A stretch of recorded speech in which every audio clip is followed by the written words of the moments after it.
Greetings. It is I, the Great One himself, founder of the Cynical Libertarian Society. I got some CLSology for your bitch asses right here. I finished recording, stating the obvious, 250 about 30 minutes ago. Sitting here and prepping everything, and I had a thought. Because much of that rant was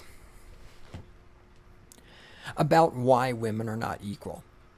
And trying to convey the understanding that women are not equal because they have a very differing worldview that does not allow them to distinguish reality from fantasy, reality from entertainment. And as I was mulling over things in my head, I thought about another example of why this is true. And yes, I know, you know this one woman. Yeah. I know this one woman also. Okay, we're talking about the fucking 99%. And yes, I agree that we have reached the point in our society where a huge number of men are essentially women because they have the exact same mindset that I'm talking about women having. Okay, so when I say women, yes, I understand there's 1% of women who aren't like this. And when I say women, yeah, I understand that about 60% of the male population falls into this category too. But that 60% falls into the category because they've been feminized. Okay, here's the example. Think about this. Tell me I'm wrong. You can't. If I were sitting around in a group of people, men and women, and I said to one of the men, I say, hey, Bob, if you punched me in the face, what do you think would happen? And Bob would say, well, you would hit me back. Okay. Now, if I said to a woman, hey, Alice, if you punched me in the face, what do you think would happen? Alice would say, well, I would hit you in the face. And I would say, well, don't you think I would hit you back? And Alice would say, well, no, you should never hit a woman.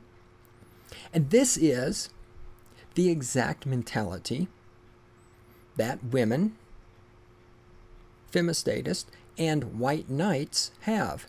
This is one of their mindsets. This is part of their worldview, is they don't understand consequences. If you don't understand consequences, you're going to have a hard time dealing with reality. Manly men, understand that if they hit another man, if they physically attack another man, if they initiate violence against another man, that man is going to defend himself.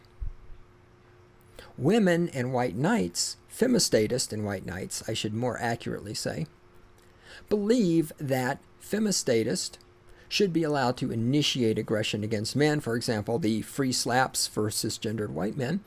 They should be able to initiate violence against men, but with no consequences. Just as women, I should say Femistatists, just as Femistatists and femisymps do not understand the difference between humor and reality, just as Femistatists and femisymps are totally okay with small dick jokes, but are horrified by menstruation jokes, so too the Femistatists and the femisymps do not understand the concept of consequences. This is why they think they should be able to go to college, get a worthless degree, run up a bunch of credit card debt, have 3 babies by 2 different baby daddies, and yet men should still want to marry them and have sex with them and provide for them. Because they do not understand that the things they do in their lives have consequences. The Femistatist has been taught that there should be no consequences for her behavior, right? Megyn Kelly mouths off to Donald Trump, accuses him of misogyny and war on women and all this other shit. And when Donald Trump fires back, well, she gets her fucking panties wadded up and all bloody because she's on the rag. Because it never occurs to her that she should be held responsible for what she does. It never occurs to her that there might be a response to what she does. It never occurs to her that there should be any consequences to her actions. This is why Femistatists and Femisymps are not my equals.